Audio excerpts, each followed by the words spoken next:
Muchas gracias ante todo por su disposición y su amabilidad por participar con nosotros en estas actividades que venimos realizando ya desde hace varias semanas con motivo de la celebración del 12 aniversario del doctorado en economía. Y bueno, y por ese apoyo de verdad invaluable que nos dan, sobre todo en estas materias de tecnología que no son el fuerte de este lado de la universidad. Esta noche nos acompaña el profesor Antonio Rusonielo. Él es ingeniero de sistemas y dedicado, bueno, a toda la parte tecnológica que tiene que ver con Bitcoin y con el Internet de las cosas. Así es. Muchísimas gracias, profesor. Bueno, profesor, de verdad, yo más bien complacido con usted por la invitación. Para mí es todo un honor, ¿no? Y además a nivel de, bueno, participar digamos, ser invitado por el departamento de posgrados y postdoctorado, pues es todo un honor, ¿no? De verdad que sí. Lo interesante de estas nuevas herramientas es que fíjense que el conocimiento ya no está en una sola área, ¿no? Cuando uno habla, y lo vamos a ver, son unas cuantas láminas porque, oye, me gustaría, vamos a ver cuánto tiempo lleva. Y el tema es que yo me emociono, entonces hablo demasiado por láminas, porque me apasiona el tema, pues. Pero quiero abarcar todo, digamos, hacer una revisión completa de lo que ha sido la transformación de la finanza y la economía por Bitcoin, realmente por la esencia, el núcleo, que es la cadena de bloques, ¿no? Ajá. Lo interesante de esta tecnología es que el conocimiento no está en una sola área, o sea, no es que computación es la que de alguna manera va a liderizar un proyecto relacionado con cadenas de bloques, con un criptoactivo, con una criptomoneda. Lo interesante de esto es que es totalmente multidisciplinario. Cuando uno arma un proyecto, pensemos en una moneda nacional digital, en algún tipo de instrumento financiero descentralizado. Te tienes que sentar en una mesa y a veces no, uno tendería a pensar que el mayor peso puede estar en el área técnica. Y me atrevo a decir que no es así. El peso más importante en este tipo de proyectos está en definir las reglas económicas, o sea, las reglas financieras. O sea, el trabajo está el trabajo del economista, del especialista en finanzas. Y lo vamos a ir entendiendo por qué, ¿no? Porque al final la tecnología va madurando y es prácticamente como, bueno, simplemente utilizar cosas que ya han evolucionado y ya están muy maduras, ¿no? Entonces uno toma las cosas que necesita y las incorpora dentro de soluciones completas. Y lo interesante de estas soluciones completas es la novedad de los elementos económicos o financieros, ¿no? Entonces, bueno, permítanme iniciar. Efectivamente, bueno, mi nombre es Antonio Rusonielo. Yo, de hecho, soy ingeniero electricista, ya somos de la misma, de la Universidad Central. Soy egresado ya de ingeniería en la Central, especialista en telecomunicaciones y tengo ya como, creo que como 4 años, bueno, como pasa el tiempo, creo que más bien como 6 años en la escuela de computación en la Central, en la Facultad de Ciencias, dictando clases en pregrado y bueno, y pues quedé, digamos, en mi área de investigación cuando conocí esto, quedé pues atrapado por lo que es la cadena de bloques, la blockchain y el Internet, cosas que es otro tema muy interesante, ¿no? De nueva generación. Pero empecemos con el tema que nos reúne hoy, ¿no? El tema de la blockchain. En principio nosotros, yo creo que muchos de los que están presentes podemos recordar una etapa pre-internet, ¿no? En nosotros cuando estudiábamos, pues cuando estábamos en la universidad, en mi caso, pues no existía el internet, pues en los primeros años lo que teníamos era simplemente la comunicación a través de telefonía pública, ¿no? O sea, el telefonito Cantebé, y uno iba a la cabina telefónica y llamaba y tal, ¿no? Luego fuimos, muchos de mi generación, viviendo todo el proceso de evolución de la Internet. El nacimiento de Internet, el nacimiento desde lo más básico, o sea, la navegación a través de texto, no existía el hipertexto. Entonces, bueno, fuimos poco a poco llegando a lo que tenemos en la actualidad. Pero entonces el Internet ha transformado y sigue transformando de manera transversal distintas áreas de la realidad, de lo cotidiano, incluso de las relaciones sociales. En el Internet ahorita, esto mismo que nosotros estamos haciendo ahorita, hace 20 años era una cosa, no sé, impensable, probablemente, bueno, pensable porque mucha gente lo había pensado, ¿no? Que son los visionarios, pero no teníamos la tecnología para hacerlo. Y años atrás, más de 30 años, por supuesto, pues seguramente muchos hubieran dicho que esto hubiera sido imposible, o sea, conectar a miles de personas en todo el planeta a través de una especie de ventana virtual, ¿no? Que es nuestro monitor con una cámara, un micrófono. Bueno, son cosas que ahorita las vemos con normalidad, pero son todos procesos, resultados del proceso evolutivo de las tecnologías. El resultado, digamos, el lado positivo, toda evolución tecnológica, toda tecnología, toda herramienta tiene su lado positivo y por supuesto su lado oscuro, negativo, depende del uso que hagamos de las herramientas. Entonces fíjense que hemos volcado todo el contenido, nuestras fotos, nuestros documentos a la internet, las relaciones con el banco, pues ya las transacciones se hacen a través de plataformas digitales. Yo honestamente no recuerdo la última vez que yo haya ido a un banco. O sea, yo todas las operaciones las he hecho a través de una página web o de una aplicación a través de un terminal. Las personas en la calle hacen pagos con mensajería de texto, con Tepago, etcétera, ¿no? Entonces, todos estos procesos que están siendo transformados han llegado a un punto, bueno, tampoco es que llegan a un punto y el hito, digamos, nace en un solo momento y tenemos la tecnología. Es un proceso también de evolución.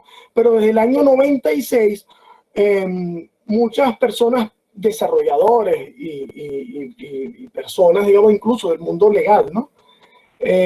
Pensaban, y economistas, buscaban una solución al problema del dinero, de la emisión de dinero, a cómo resolver el tema de la confianza en el tercero, en ese intermediario.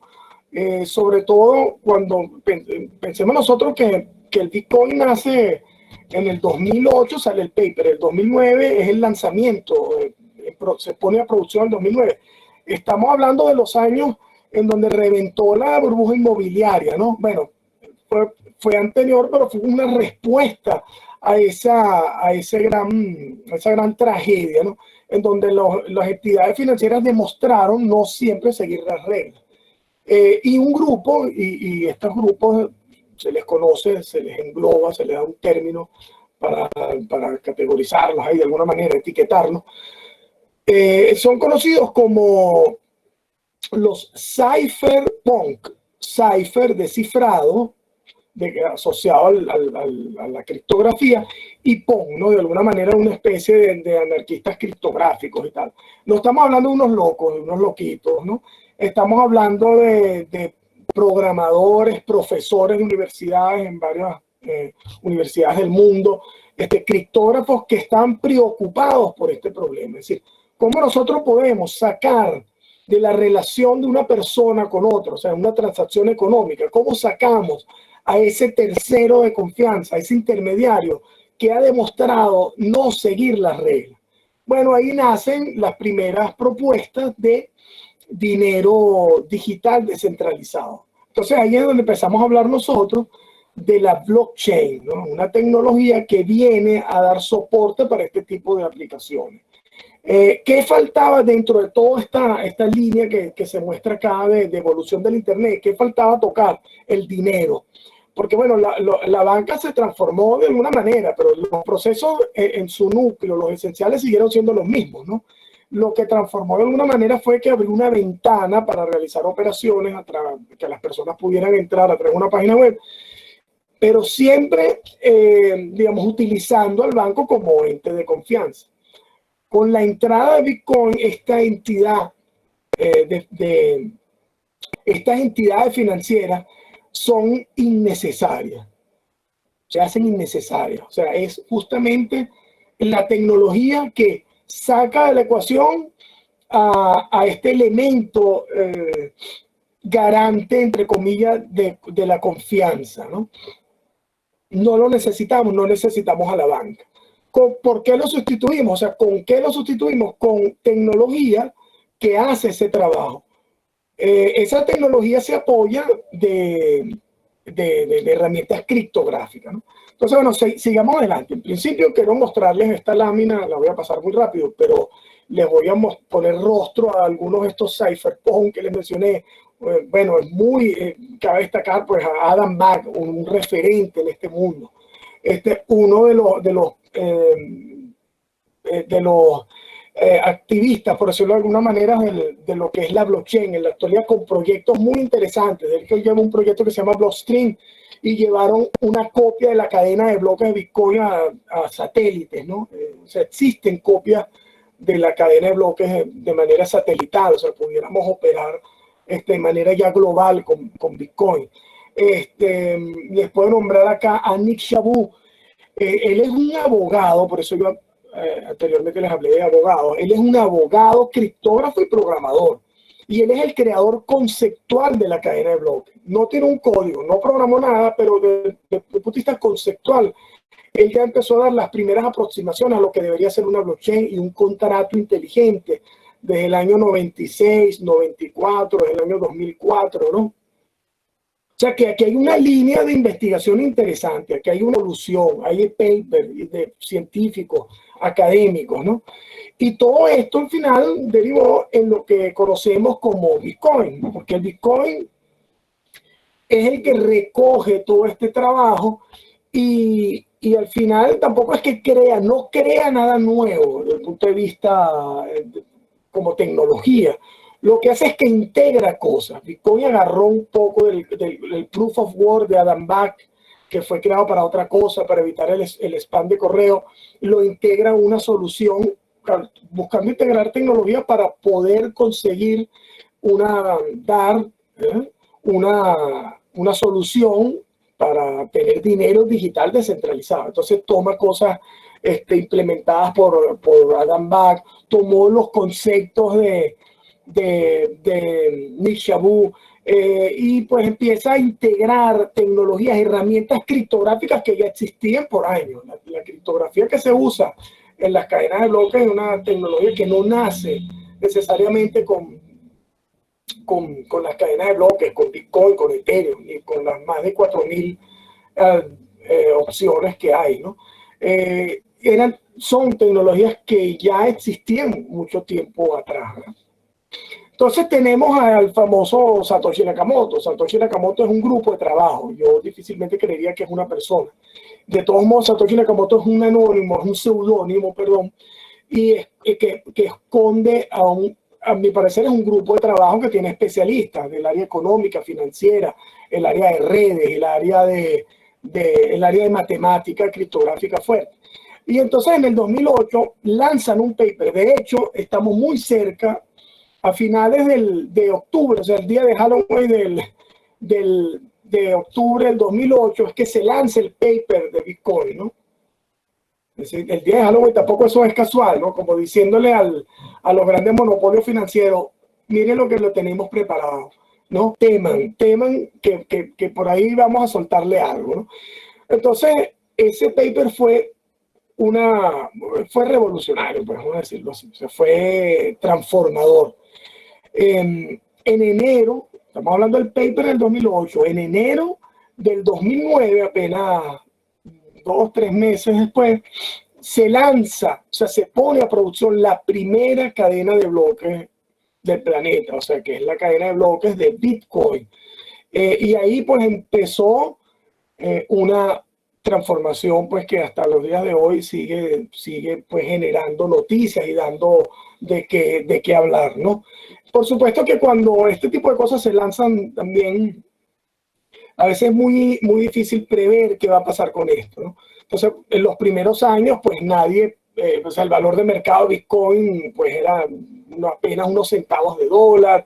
Después hubo un boom y bueno, llegamos al valor de mercado que tiene el Bitcoin. El valor de mercado es una cosa, el valor de la herramienta, desde el punto de vista tecnológico, es otra cosa, y esto es importante tenerlo en cuenta. A lo largo de todos estos años, 2009 al 2020, la blockchain ha demostrado ser muy robusta y hacer el trabajo. Entonces, pero vamos a entender un poco entonces qué es esta blockchain. Esta blockchain, bueno, incorpora herramientas de ingeniería de software, de herramientas criptográficas, herramientas de protocolos de red, de teoría de juegos, para resolver un problema, que es el problema de, para no usar términos tan tecnológicos y desde el punto de vista tan computacional, por decirlo de alguna manera, usemos términos que puedan ser entendidos por todas las áreas. Para resolver el problema de la intermediación, digámoslo así, ¿no?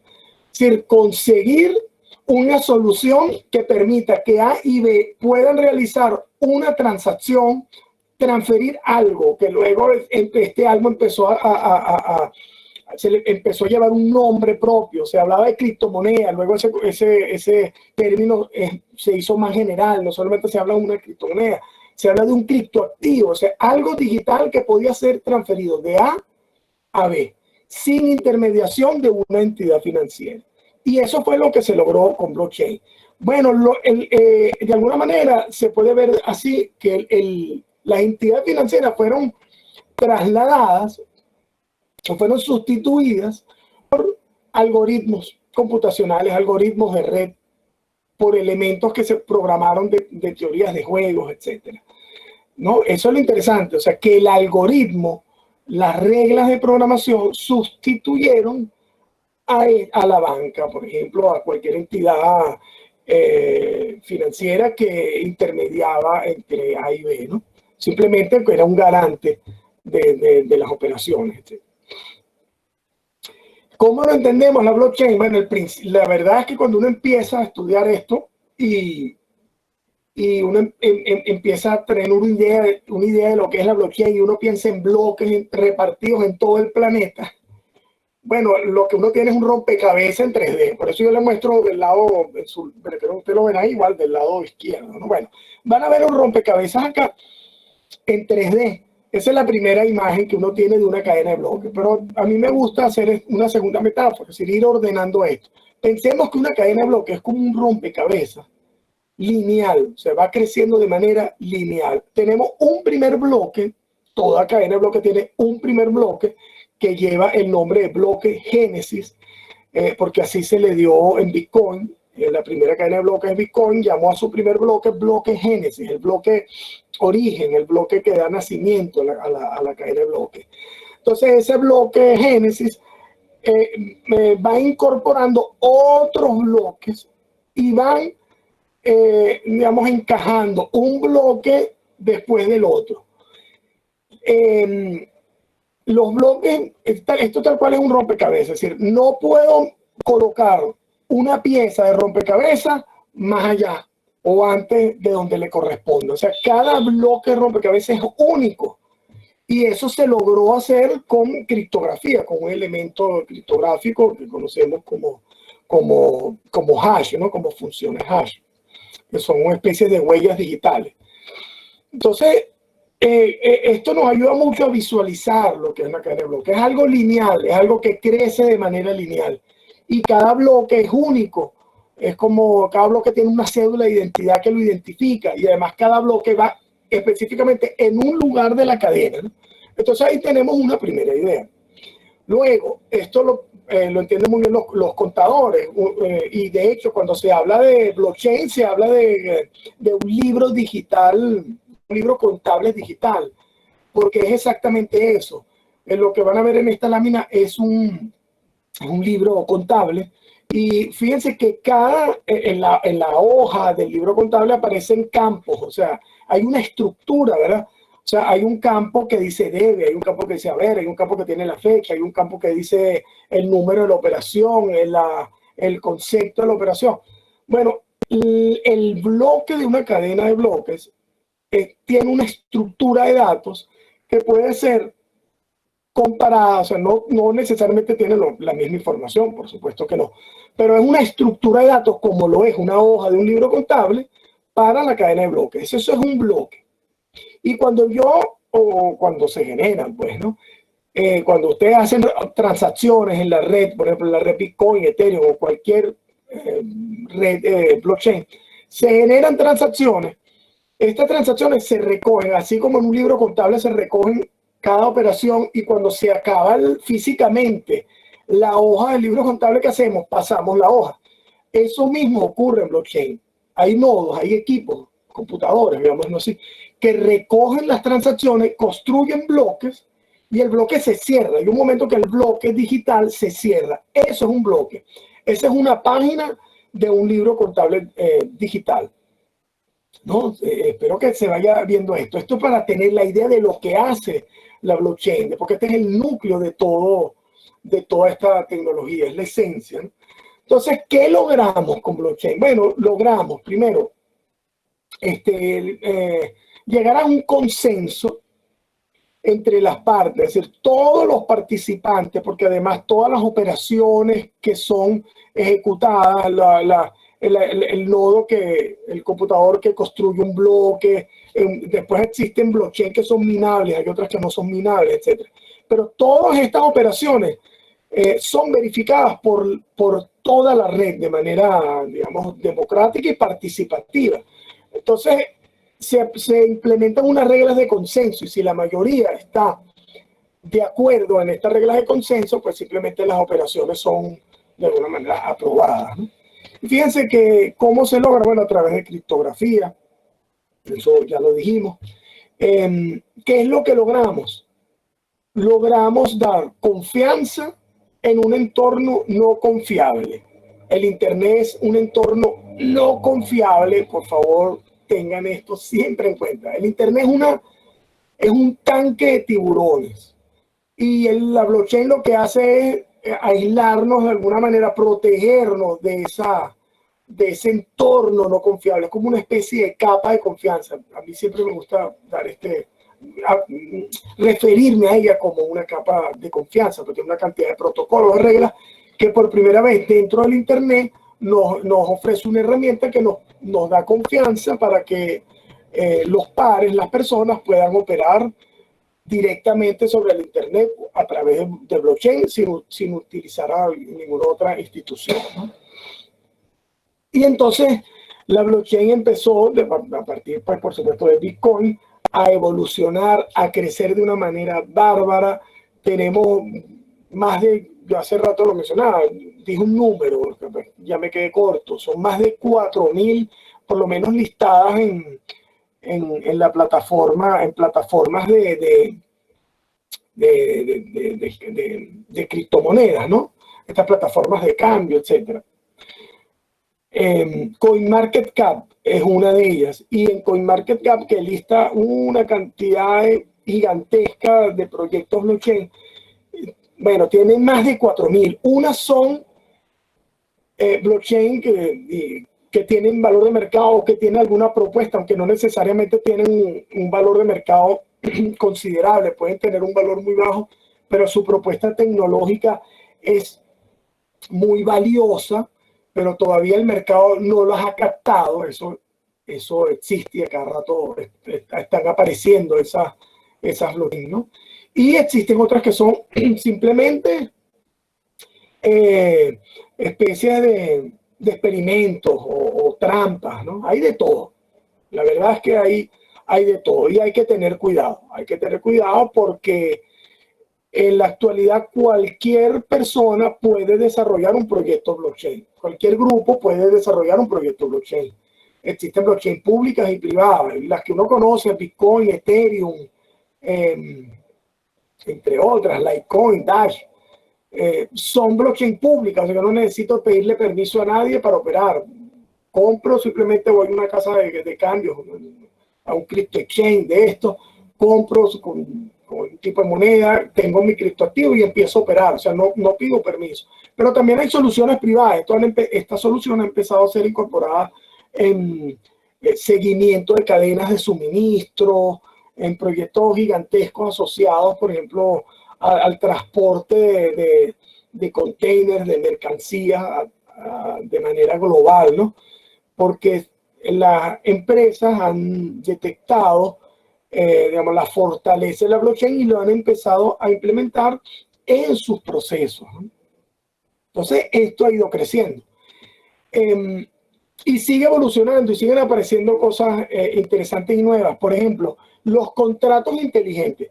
Los contratos inteligentes son una evolución de la blockchain. Por primera vez se puede, lo voy a decir de una manera que también puede ser entendido por todos, se pueden programar reglas básicas, ¿no? Por lo menos hasta el momento son reglas básicas. Los contratos inteligentes también van a ir evolucionando. Y eso ahora, digamos, el inteligente es entre comillas. Esa inteligencia, pues, cada vez va a ser más inteligente, por decirlo de alguna manera. Otra cosa que hay que aclarar, porque mucha gente dice, pero eso es con inteligencia artificial. No, un contrato inteligente no incluye inteligencia artificial. Un contrato inteligente es un código de programación que define unas reglas financieras que se ejecuten de manera automática cuando se dan algunas condiciones que fueron programadas allí. Y lo interesante de esto, lo verdaderamente disruptivo, transformador, es que este código es ejecutado y es verificado por miles de nodos. O sea, es una especie, hablemos con nombre y apellido, el caso de Ethereum, ¿no? Ethereum es la primera implementación de contratos inteligentes robusta, completa, pues, ¿no? Y Ethereum es como si fuera un gran computador. Todos los nodos de la red de Ethereum colaboran, operan entre sí para que esto pueda ser o pueda funcionar de manera descentralizada y además de manera global a través de la colaboración entre los distintos nodos que la conforman. Y opera al final como un gran computador que está repartido en miles de nodos en todo el planeta. Entonces, si hay una condición que se da en algún código, porque hay además miles de contratos inteligentes que las personas pueden subir en la cadena de bloques de Ethereum, los nodos están verificando todo el tiempo que se dé alguna condición. Cuando se da alguna condición en algún contrato en específico, se realizan transacciones de una cuenta a otra, ¿no? Fíjense el poder de esto. Y este es el elemento transformador, ¿no? Y vamos a ver esto en qué se ha convertido. Bueno, esto lo voy a pasar un poquito rápido porque tiene unas láminas técnicas, pero quiero que vean esto. Bitcoin fue la primera. Bitcoin es código libre, software libre, y además la fuente es abierta, o sea, pueden revisar la fuente, el código lo pueden revisar. Este es el sitio. GitHub es un sitio, un repositorio, o sea, una especie de servidor donde se suben las personas de manera voluntaria suben sus códigos. Bueno, Bitcoin sube, el grupo de desarrolladores Bitcoin suben el código a esta plataforma y puede ser revisada. Cualquiera de ustedes que apunte a esta dirección va a poder revisar el código. Cuando digo el código, es el código de programación. Es decir, eso ¿qué valor le da al proyecto? Bueno, le da confianza. En el momento que yo pueda revisar cómo ese código fue realizado, qué reglas fueron incorporadas, pues tiene confianza porque sé que no fue de ninguna manera introducido lo que se llama un backdoor o una puerta trasera en el código para de alguna manera operar una especie de estafa, etc. O sea, hay miles de programadores que tienen el ojo montado sobre este tipo de código. Eso ocurre con todo lo que es las fuentes abiertas, como lo es Linux, sistemas operativos tipo Linux, y que son sistemas operativos de código abierto y libre, que además operan en grandes servidores. Seguramente los servidores de Google operan seguramente alguna distribución de tipo Linux. Entonces, fíjense que estamos hablando del poder. Eso es otro paradigma, ¿no? También que que es típico también de esta tecnología. El poder que subyace en el código libre, o sea, que yo lo pueda revisar, y eso le da más bien confianza. Fíjense acá, si uno va, hay unos sitios aquí donde las personas, los programadores entran acá, pueden ver el código y se ven todas las reglas que forman parte, en este caso específico, de la cadena de bloques blockchain. Aquí aparece el bloque Génesis, cómo fue construido el bloque Génesis, las reglas del halving, en Bitcoin la emisión de moneda, porque además se emite moneda cada vez que se crea un bloque, el proceso de minado del bloque, y cada 4 años, que realmente es cada 210.000 bloques, y eso es lo que yo le marqué acá. Esto es lo que el programador puede ver en el código Bitcoin, porque dice, bueno, ¿dónde están esas reglas? Están aquí, están en el código, se pueden ver. Esas reglas están ahí y están claras. O sea, las reglas del juego están claras, están programadas, ¿no? Luego, uno se pregunta, cuando uno quiere entrar en este mundo, dice, bueno, necesito conocer el detalle de la blockchain y desde el punto de vista tecnológico para operar con ellas. No, cualquier persona que quiera realizar transacciones lo puede hacer usando billeteras digitales, que es una herramienta que te abstrae del mundo tecnológico. Porque expliqué anteriormente todo el concepto de la blockchain, simplemente para que sepan que cuando uno escucha por ahí que el Bitcoin vale $12.000, y eso es porque el mercado le tiene confianza, porque la gente le ha tenido confianza. Bueno, no es así. Le tiene confianza por todo lo que le expliqué anteriormente, porque hay unas tecnologías que sirven de soporte y esa es la confianza. O sea, tecnológicamente es inviolable, ¿no? Entonces, ahí está el valor verdadero de la herramienta. Entonces, bueno, sabiendo que hace el trabajo y quiero operar con ellas, ¿cómo opero? A través de las billeteras digitales. No vamos a entrar en detalle esto, pero quiero que sepan, por lo menos conceptualmente, qué es la billetera digital. Luego les muestro acá una cantidad de derivaciones. Nació el Bitcoin y empezaron, como el código es libre y está publicado en el sitio que les mostré, personas de manera individual o grupos de desarrolladores o emprendedores descargaron el código Bitcoin y crearon sus propias monedas. Eso las conocidas como altcoin o monedas alternativas. Y hay miles de alternativas al Bitcoin, por eso es altcoin. Miles de proyectos, ¿no? Que son, digamos, una copia, una derivación. Descargan el código Bitcoin e introducen cambios de alguna manera, bueno, para proponer alguna novedad, que en muchos casos no hay ninguna novedad, pero en muchos casos sí existe esa novedad. O sea, hay criptomonedas que se introducen elementos interesantes, o sea, confirmaciones más rápidas que Bitcoin, porque tampoco Bitcoin es perfecto, escalabilidad, etcétera, ¿no? Entonces, fíjense, existen las altcoins y esto ha crecido de una manera bárbara.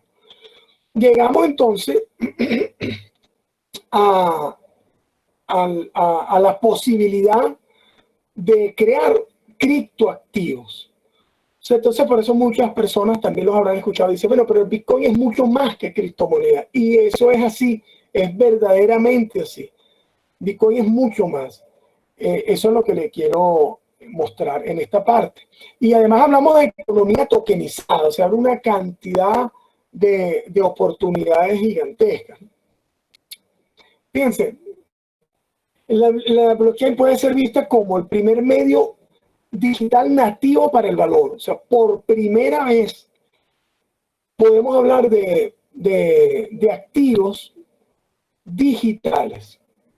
Un activo digital que no necesariamente este activo o sea, tiene como respaldo subyacente a un activo físico, tangible. No, sino que estamos hablando de un activo intangible, digital, que tiene valor. Y esto también es una novedad de la blockchain. También, por supuesto, blockchain abrió el mundo del dinero digital. Y bueno, vamos a ver que a raíz de eso también los bancos centrales empezaron a montarse en el barco. Y entonces empezamos a hablar de dinero nacional digital emitido por los bancos centrales. Pero lo interesante es que la introducción de blockchain y de los contratos inteligentes empezamos a crear instrumentos diferenciadores. Entonces, lo que está empezando a ocurrir es que el valor ya empieza a migrar, porque sabemos que esto no migra del todo, o sea, no es una migración radical, igual que tampoco nosotros cuando, o sea, existen los libros digitales, pero bueno, los libros digitales no acaban con los libros físicos, ¿no? Qué bueno que sea así. Igual en este caso existe una migración del valor analógico al digital y en lo que va a ocurrir en la realidad, en el mundo físico, es que van a coexistir estos dos tipos de valores, los activos tangibles y los activos intangibles. Bueno, esto de alguna manera se lo mencioné, no hay posibilidad de duplicado, no hay intermediario, la intermediación le hace realmente los algoritmos computacionales, ¿no? Y lo que uno marca, lo que uno registra en ese libro digital que es la blockchain, es un cambio de propiedad del activo. Interesante esto, muy interesante esto. Ahora, bueno, esto lo voy a pasar rápidamente, esto simplemente habla de los aportes de blockchain a la economía.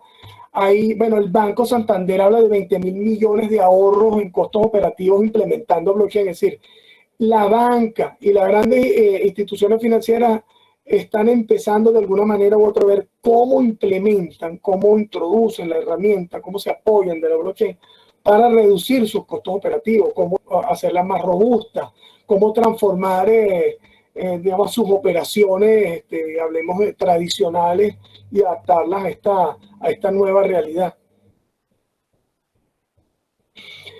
Y entonces hablamos de los criptoactivos.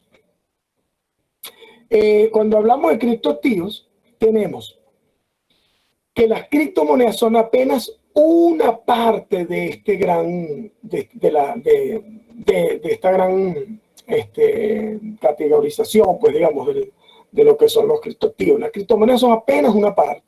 Podemos hablar de tokens de protocolo, o sea, tokens o un activo de valor que cuando yo requiero realizar alguna operación dentro de la red, esa operación tenga un costo asociado dentro, digamos, del protocolo de red, y eso se pague con un criptoactivo. Están los utility tokens, que son aplicaciones, ya en un nivel más alto, se abstraen más de la blockchain, pero aplicaciones con las cuales yo, para poder utilizar a las aplicaciones, utilizo algún tipo de token. Bueno, existen tokens de bienes naturales y commodities, criptocoleccionables. Van a ver que existe arte, hay arte digital. Yo mañana, de hecho, tengo como los invito a mi Instagram a seguirme para que vean un evento que voy a tener mañana, y vamos a hablar de arte digital, y de hecho se llama criptoarte, el nombre que le dan al evento. Y vamos a ver la posibilidad de que el arte digital tenga una huella digital, o sea, que lo hace único, que aunque alguien pueda copiar algo de este arte digital, hay maneras de determinar que existen copias y originales de este arte digital, y que la gente pueda comprar y pagar por este tipo de arte digital, porque que es un coleccionable al final. Entonces uno habla de cripto coleccionable. Entonces uno puede comprar y transar de arte digital pagando con criptomonedas además. Fíjense qué interesante. Bueno, están las cripto fiat. De alguna manera es lo que nosotros estamos empezando a ver con las emisiones de moneda de los bancos centrales de las grandes naciones. Hablamos de los stablecoins, que son criptoactivos cuyo valor está de alguna manera anclado a algún tipo de activo generalmente tangible, para de alguna manera estabilizar ese valor, evitar los saltos de valor de mercado de ese activo, ¿no? Entonces fíjense que esto abrió todo un mundo de posibilidades. Llegamos a las monedas nacionales digitales.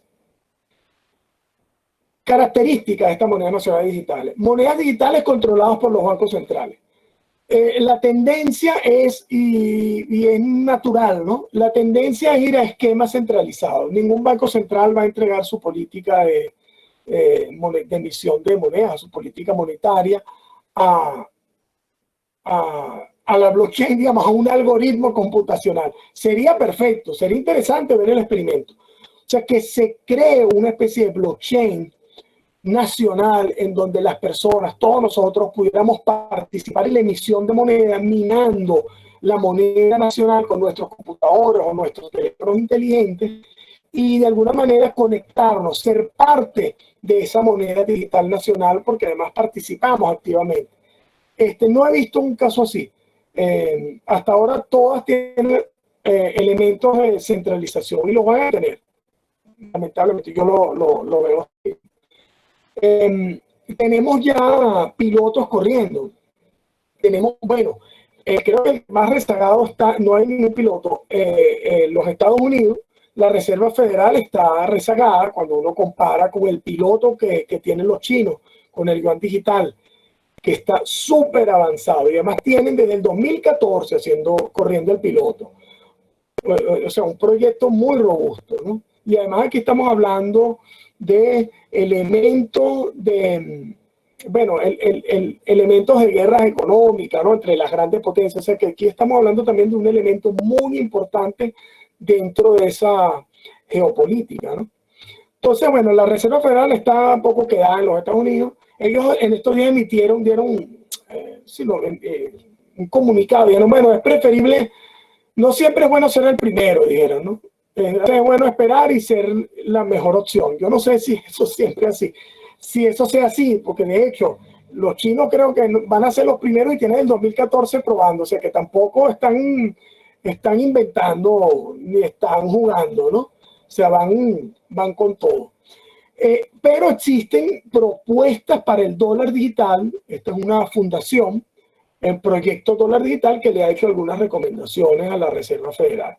Existe la iCrona que corre un piloto. Esta es en Suecia, la Krona electrónica o digital, que también pues, busca implementar un esquema de dinero digital para los suecos, ¿no?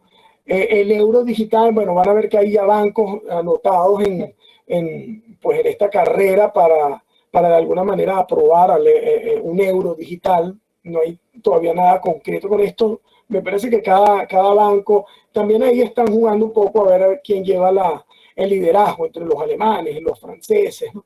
Pero bueno, Holanda también se ha puesto toda su disposición, el Netherlands Bank, su disposición para participar en un piloto del euro digital, pero no hay nada concreto, pero digamos, se está moviendo todas las fechas. El yuan digital muy avanzado, muy avanzado. De hecho, hace un mes ya eligieron una cantidad de usuarios de manera aleatoria y le entregaron una cantidad de criptoactivos, los repartieron para que ya entonces los ciudadanos empiecen a operar con el yuan digital. Y esto es la billetera digital del yuan digital. Esto fue hace más de 3 meses. O sea, ya existía la aplicación, ya se estaba probando el piloto. Estos son cómics que son unos cómics instructivos, ¿no? Para formar al ciudadano de qué son las criptomonedas, cómo utilizarlas. Esto también fue lanzado en China, ¿no? Como a raíz, digamos, de lo que toda la parte que integra el lanzamiento del yuan digital. O sea que esto va con todo. Y el tema de la moneda digital en los bancos centrales están generando noticias todos los días. Impresionante. Así que hay mucho tema interesante para investigar. Finanzas descentralizadas, que son referidas como DeFi.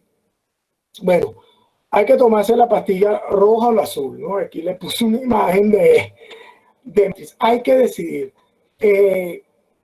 Todo tiene un pro y un contra. Si nos vamos con la pastilla roja, que creo que era la pastilla roja, ¿no? Cuando uno pues salía de la matriz, veía cuál es la realidad real, no la realidad, digamos, dibujada, ¿no? Entonces, cuando nosotros entramos, sobre todo porque es algo nuevo, cuando entramos en finanzas descentralizadas, vamos a ver un mundo nuevo que se está construyendo, está en total evolución y vamos a ver esquemas tramposos, esquemas piramidales, esquemas que no tienen ningún tipo de soporte. Y por supuesto vamos a ver propuestas de finanzas descentralizadas serias, ¿no? Con un respaldo detrás de ellas, con unas corporaciones, con unas reglas bien definidas. Entonces, ¿qué son estas finanzas descentralizadas? Bueno, las finanzas descentralizadas son o es, digamos, el próximo paso de la evolución de la blockchain, de la criptoeconomía, de la internet del dinero, de los criptoactivos. Y lo que busca es llevar, de alguna manera, trasladar los instrumentos financieros o integrar las bondades de la blockchain a los instrumentos financieros tradicionales. ¿De qué manera? Bueno, sacando a los intermediarios, a los grandes monopolios. Entonces, los grandes emprendimientos de DeFi lo que buscan es ofrecer instrumentos financieros para que cualquier ciudadano con $1, $2, $3 que quiera participar en alguno de estos instrumentos lo pueda hacer. Y pues sencillamente que la ejecución de las transacciones y las operaciones se dé de manera automática en función de las reglas que están programadas en un contrato inteligente. Entonces aquí vamos a ver, bueno, aquí les nombro algunas, les muestro algunas. Existen proyectos de propuestas, ¿no? Por eso es que esto está madurando. Propuestas sobre compañías de seguro, instrumentos descentralizados para compañías de seguro, en fin. Existe un nuevo mundo de instrumentos financieros descentralizados. Hay retos. Hay retos que quedan por resolver. Los instrumentos financieros normalmente tienen que alimentarse de información externa. Entonces, se recurre a lo que se conoce como un oráculo. Entonces, los retos es, bueno, los oráculos que son los que mantienen información para la toma de decisiones de digamos, del instrumento, están fuera de la blockchain. Entonces, ¿hasta qué medida centralizamos o descentralizamos? Estas son el tipo de cosas que tienen que resolverse y que empiezan a aparecer propuestas todas las semanas, nuevas propuestas, unas mejores que otras, ¿no? Digamos, estamos en un área nueva, totalmente nueva. Fíjense que apenas este año es que empezó a moverse con fuerza el tema de las monedas nacionales digitales. Venezuela dio un paso ya hace como 2 años con el tema Petro, ¿no? Igual, pues un esquema centralizado y así van a ser las demás monedas nacionales digitales centralizadas. Y el tema de finanzas descentralizadas también empezó a escucharse con mucha fuerza a raíz de este año. Entonces, hasta acá les dejo información. Espero haberlos agobiado con muchísima información, pero les quise dar un panorama general para que tengan los conceptos más importantes de este mundo de la criptoeconomía. Y bueno, puedo abrir un espacio de preguntas, aclarar dudas, etcétera. Quedo a su disposición.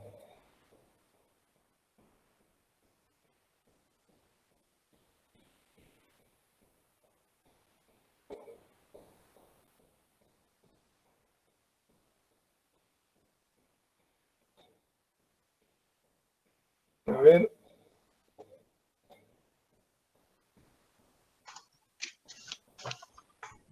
Adelante, no tengan pena, con confianza. Estamos entre amigos. Así es.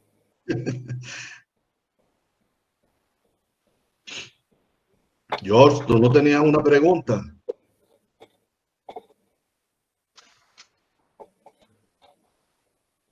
A ver, por acá. Profesor, por aquí nos preguntan, ¿habrás visto el documental de YouTube que especula que Adam Back es la verdadera identidad de Satoshi Nakamoto? ¿Cómo no? Ya déjenme escribirles acá. Alguien me está pidiendo ese es el usuario de Instagram, para los que quieran seguirme. Me está pidiendo el usuario. Ah, bueno, si pregunta sobre Adam Back. Bueno, es que hay muchas especulaciones. Y hay pues una cantidad también de personajes que se atribuyen atribuyen ser el famoso Satoshi Nakamoto, ¿no? Al final, por ejemplo, Adam Back, bueno, no sé si será el Satoshi Nakamoto, pero indudablemente es uno de los fundadores de todo lo que ha sido la movida criptográfica y especialmente del mundo de la criptoeconomía, ¿no?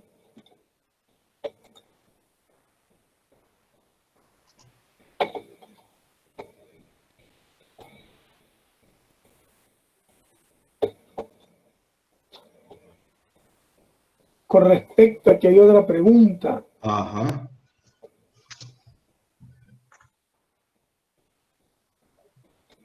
Meudis Luigi pregunta, y con respecto a la migración de las economías nacionales, ¿cree que para el 2030 ya puede ser una realidad masiva el uso de los criptoactivos? ¿Y qué opinión le merece el petróleo desde el punto de vista técnico? ¡Wow! Interesante, fíjense. Por supuesto, ya hay no es masivo, pero es importante, o sea, la cantidad de dinero que se está moviendo en criptoactivos es gigantesca, ¿no? Nosotros, particularmente, hablo de nosotros en Venezuela, vamos a ver un uso cada vez más masivo de este tipo de herramientas, ¿no? Y no solamente hablo de los ciudadanos, estoy hablando incluso del gobierno con otros gobiernos, otras naciones, que hagan uso del intercambio de algún tipo de criptoactivos, sobre todo por estos asuntos de bloqueos de política X, ¿no? De geopolítica, etc. Es interesante porque además los bancos también de las economías más fuertes han empezado a moverse a lo que es a lo que son los criptoactivos, aunque uno tiene muchas críticas porque realmente uno no podría decir que son soluciones blockchain. Y en muchos casos, que es una de las críticas que yo he hecho abiertamente al tema Petro, es que, por ejemplo, no puedes ver como herramienta es perfecta, como herramienta es perfecta, pero no puedo ver el código. A mí me gustaría revisar el código, ver esa transparencia, tener acceso a elementos que me permitan programarla e incorporarla en mis propias soluciones de pago, como lo puedo hacer con Ethereum, con Bitcoin, con Dash, con cualquier otra. Pero digamos, de aquí al 2030, por supuesto, masivamente, no creo que masivamente, todavía creo que va a faltar, pero sí va a haber una aceptación muy importante, sobre todo en los países que tengan economías con situaciones bastante complicadas, ¿no?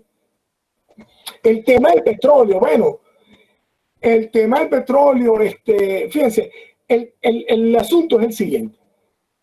Por supuesto que el petróleo pues sigue siendo una materia prima importante, lo va a seguir siendo también por la próxima década. El tema de anclar un criptoactivo a un activo de valor tangible, totalmente factible. Lo puedo hacer con otros commodities, lo puedo hacer con el oro. Existen criptoactivos que su valor está anclado con el valor del oro y se llama, por ejemplo, el oro digital. Eso existe. Uno puede comprar oro digital y su valor está anclado al valor del oro, pues, del mercado. Y así con otros elementos, con la plata, X, ¿no? Ahora, el tema es que si yo voy a anclar un criptoactivo, por ejemplo, al petróleo, y dejo las reglas escritas y además programo en la solución para que opere bajo esas reglas, las reglas tienen que cumplirse. O sea, es decir, si yo quiero que mi criptoactivo no esté muy anclado al valor del petro y entonces lo más que hago es atarlo a como una cartera con otros activos, bueno, lo hago, aplico la fórmula, como el caso de Petro, por ejemplo, que tiene petróleo, coltrán, oro y hay otros elementos ahí, no sé si diamantes, no recuerdo. Y hay una ecuación que me da el precio. Y esa ecuación se aplica, bueno, los inputs de esa ecuación son el valor de esas materias primas, ¿no? O esos minerales, etc. Entonces, lo importante es, en un proyecto como este, que las reglas se cumplan. Si el valor baja, el valor bajó. Si el valor sube, excelente, el valor sube. Pero esa es la única manera que la gente le tenga confianza, porque dice, bueno, de otra manera, no es el algoritmo ni son las reglas financieras las que están operando ahí, sino es una institución, es una entidad X que está fijando ese valor.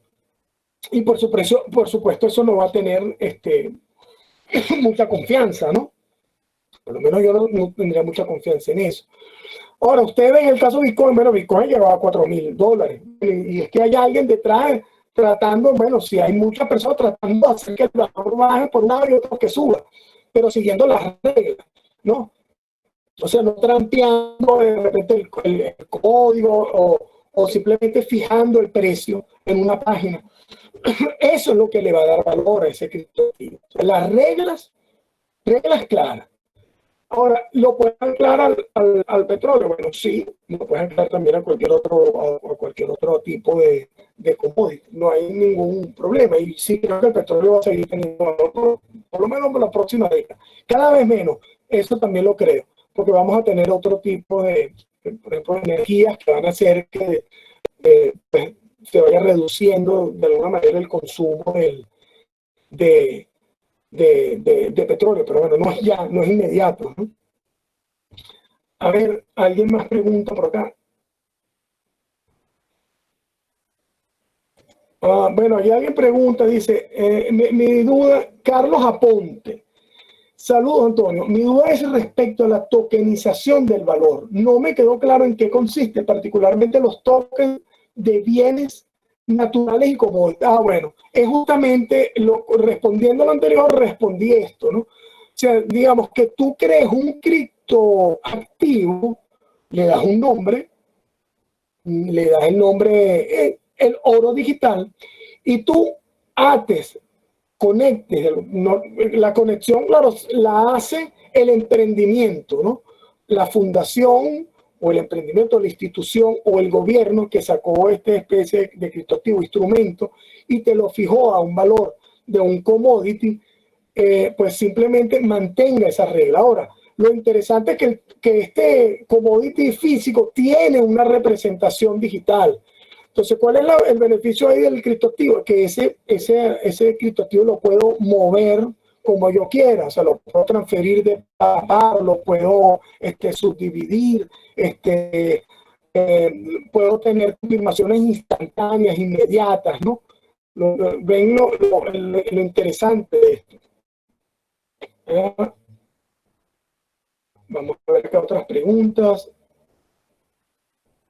Fíjense, Jesús Ramos pregunta, saludos profesores y amigos. Una pregunta, ¿usted cree que el halving que se realiza cada 4 años que reduce a mitad la cantidad de coin que se puede minar por bloque y disminuye la recompensa de los mineros puede ocasionar que los mineros pequeños salgan de esta actividad al disminuir sus beneficios, ya que su recompensa sería menor y sus costos en energía y hardware se mantendrían o pudiesen incrementarse?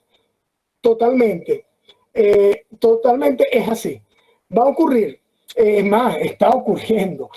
No es lo mismo haber entrado en el negocio de la minería Bitcoin hace 4 años que realizar una actividad de minería este año. Probablemente aquí lo que va a ocurrir es que los grandes mineros, o sea, las empresas que estén capacidad de tener galpones y tener 100, 200, 300 equipos minando, bueno, son los que todavía puedan percibir algún beneficio de este tipo de actividad. Pero la pequeña minería en la que tenía metido ahí debajo de la cama uno o 2 mineros, o personas que simplemente tenían emprendimientos interesantes con 5 equipos y tal, pero bueno, lo han visto sobre todo este año que cada vez la actividad se hace menos lucrativa, por decirlo así, ¿no? menos interesante. Eso, ojo, eso también, eso de alguna manera representa un problema, o sea, es un posible peligro, una alerta que hay que levantar para el mundo de criptomonedas tipo Bitcoin, porque existe la tendencia a la centralización. Fíjense que estas soluciones buscan la descentralización en todas las operaciones, ¿no? Mientras más descentralizada, mejor. Ahora, cuando ocurren estas cosas con la minería, solamente aquellos que estén en capacidad de comprar 100, 200, 300 equipos, o los grandes mineros, son los que van a poder minar, y de alguna manera eso incrementa el grado de centralización y le quita la oportunidad a los pequeños mineros que prendían la computadora, como era de hecho al inicio Bitcoin, y participaban, que esa era la filosofía, el espíritu de Bitcoin era eso, que todo el mundo pudiera participar y minar desde su computador, etc. Eso ha venido cambiando y ha aparecido monopolios dentro del mundo de Bitcoin. Pensemos en los fabricantes de equipos de minería, como Bitmain, los equipos chinos, las arquitecturas así. Eso es un elemento de monopolio dentro del ecosistema. Aquí alguien pregunta, mire, aquí alguien pregunta, ¿habrá alguna información sobre cómo será la interacción con monedas centrales digitales? Pregunto en el sentido si la tendencia es si funcionarán como especie pseudo PayPal, como el Petro, o si hay indicios de que tomará una dirección más hacia lo descentralizado, por ejemplo, mediante algoritmos de proof of stake. Bueno, ojalá fuera así, Miguel, ojalá fuera así. Yo siento que por un tema de poder, o sea, el Banco Central no va a entregar el poder que tiene el Banco Central, radica en las políticas, el control y la emisión, digamos, de política monetaria. Entonces, los bancos centrales no van a atentar contra ellos mismos. Es decir, ese poder no lo va a entregar en un banco central que al final se traslada en los estados. Los estados tampoco van a entregar ese poder, que es un poder asociado al control de las monedas. Pero bueno, lo hagan o no lo hagan, tienen que ir adaptando si saben que el mundo, digamos, del Internet, el dinero, los está obligando a moverse, a ir hacia adelante. Porque aunque estén las monedas digitales nacionales, también tenemos las alternativas a la blockchain pública. Entonces la gente va a seguir usando Bitcoin y Ethereum porque van a tener mayores facilidades que con las monedas digitales nacionales. Y los cambios, bueno, seguramente algunas casas de cambios de cripto introducirán ahí y triangularán y te permitirán de alguna manera convertir de unas a otras, seguramente. Julio Baena, saludos. ¿Por qué existen tantas dudas respecto al petro como forma de inversión? Siempre se habla que tiene más desventajas que ventajas. Bueno, yo quiero dejar la postura de punto de vista técnica bien clara. A mí me parece como herramienta, una poderosa herramienta. En el sentido de que si es dinero digital, es una herramienta poderosa, pero pudo haber sido más poderosa, ¿no? Es decir, uno puede tener dinero digital centralizado, que eso no tiene tampoco nada innovador, y dinero digital descentralizado, como el que permite configurar las soluciones blockchain. Para mí el esquema Petro, como probablemente el esquema de monedas nacionales, o seguramente la del yuan digital o cualquiera de las otras, la iCroll, etcétera, van a tener muchos elementos de centralización. Eso por una parte. Ahora, por otro lado, el tema Petro, un tema que sí ha sido muy crítico, es el siguiente. El de la variabilidad del valor de mercado del Petro. Si es un criptoactivo y tú tienes las reglas claras y el criptoactivo tiene una fórmula y la fórmula es alimentada por unos elementos que tienen un valor de mercado, que ese valor de mercado cambia y que lo hemos visto cuando el petróleo llegó a $0, y creo que incluso negativo, ¿no? Sería más costoso tener petróleo ahí guardado no, eso lo vimos nosotros, lo vimos hace unos meses. Entonces vimos que la fórmula no variaba, o sea, el precio del petro se mantuvo. Entonces, esos son elementos de desconfianza. O sea, yo no quiero que baje el precio del petro, subiera. Yo no quiero que el precio del petróleo baje. Quiero que el precio del petróleo suba, ¿no? Vivimos un país petrolero, el nuestro. Bueno, quiero que el precio del petróleo suba. Pero la confianza no es esperanza, no es lo que yo deseo. O sea, la confianza te la da la objetividad. O sea, es decir, si hay unas reglas y objetivamente esas reglas te dicen tiene que cumplirse esto y esto y esto y esto para que se dé esto como resultado, uno espera que eso sea así. La confianza en las criptomonedas tipo Bitcoin no es igual, no es un tema de esperanza, como dicen que bueno, porque la gente opera y ya, pues, le tengo confianza. No, le tengo confianza porque la tecnología ha demostrado que nadie me puede quitar mis Bitcoin. Bueno, a menos que le roben a una billetera, a un banco de criptomonedas en la red que tiene una billetera y tal, esa es otra cosa. Pero no la blockchain. La blockchain nunca ha sido vulnerada, la tecnología, ¿no? Entonces, esa es otra cosa. Y un tercer elemento, como último elemento, bueno, que me gustaría ver el código. Me gustaría ver el código, en la medida que yo vea el código, la fuente, entonces yo puedo decir, esto es blockchain.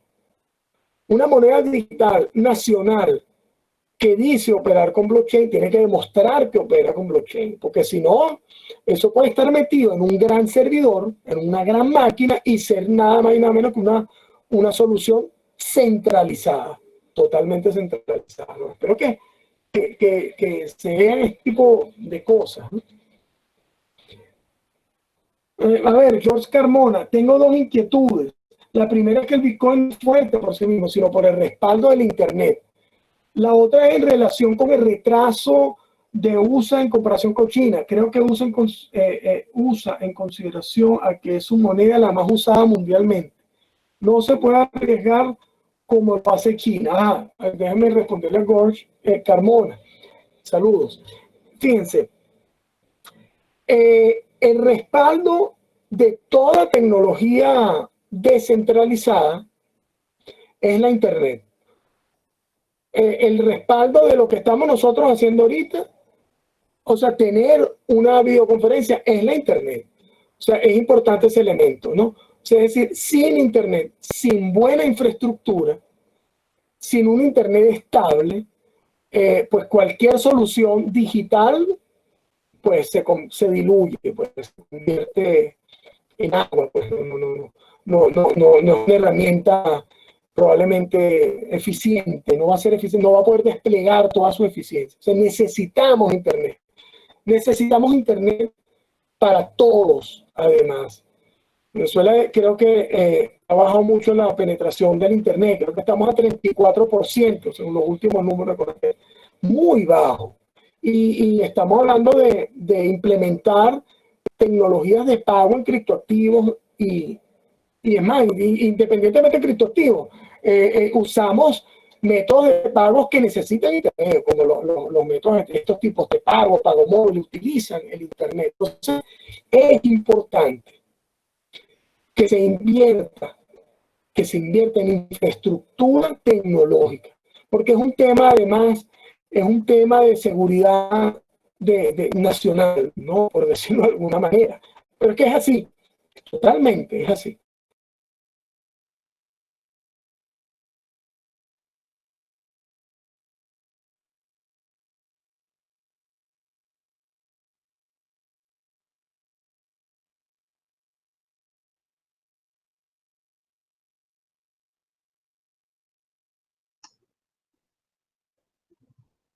Creo que se nos fue el audio. Sí, se fue el audio de él. Sí. Pero es de él. ¿Me estás oyendo a mí? Sí, yo te escucho a ti. Ah, ok. Él se le fue. Ajá. Averigua para ver. Yo creo que fue a él.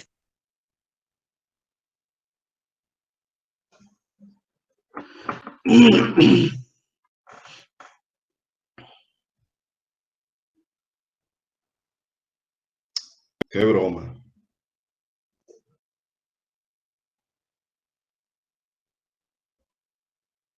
Aló. Ahora ya está. Ahora sí lo escuchamos. Ahora sí lo escuchamos. Ok. Bueno, iba a leer otra pregunta.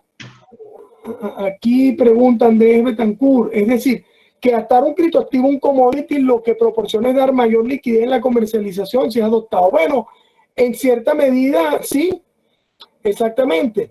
Y además para transportar este commodity y para de alguna manera dejar establecida la propiedad de un commodity, pues basta con marcar el criptoactivo con algún elemento que identifique al propietario. O sea, así como en Bitcoin existe, y eso es lo que hace Bitcoin.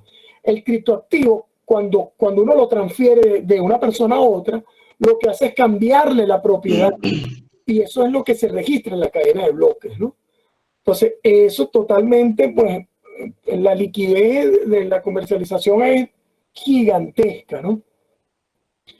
Aquí hay alguien más que pregunta, según cuentas activas para este mes, alguien pregunta.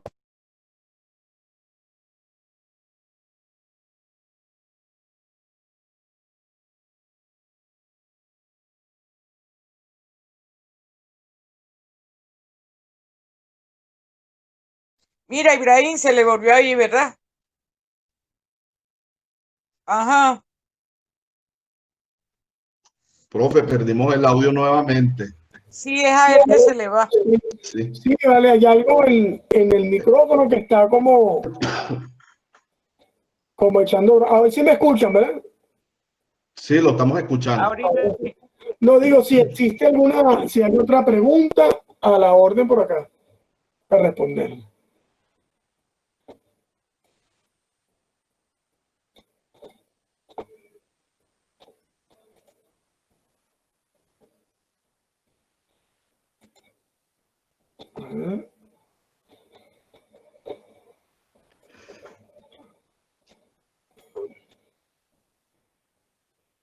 Es que alguien comenta que hay solo 500.000 hogares dobles que mantiene activa la conexión a... Se te volvió el audio. Sí, sí, bueno, el audio por aquí volvimos. Bueno, si no hay más preguntas, pues de verdad, muy, muy agradecido por la invitación. Muchísimas gracias a usted, profesor. De verdad que Hasta excelente luego. la presentación.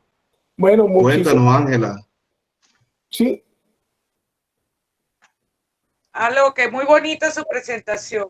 Bueno, muchísimas gracias. Para eso estamos, pues para compartir el conocimiento, bueno, en la medida que podamos, por los medios con los que podamos. Profe, aquí nos dice José Gregorio que si tiene alguna bibliografía que nos pueda recomendar. Bueno, fíjense, yo tengo por acá, bueno, aquí lo tengo a la mano. Lo que pasa es que ahí no todos los libros están traducidos, eso es lo malo. Hay mucha bibliografía en inglés y hay otros que tienen la traducción, pero oye, es muy mala. Pero de todos modos, yo les recomiendo este libro, Blockchain Revolution, de Don Tapscott y Alex Tapscott, ¿no?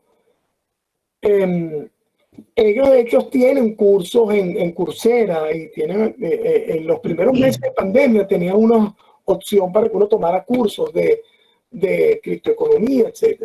Este libro es genial porque entonces habla de habla del tema de blockchain desde una perspectiva interesante porque es del negocio, de la economía, de la finanza, o sea, no se mete con el tema de la computación, del código, nada de eso, sino te muestran las potencialidades, habla de identidad digital, o sea, la blockchain puede ser utilizada en emprendimientos para identidad digital.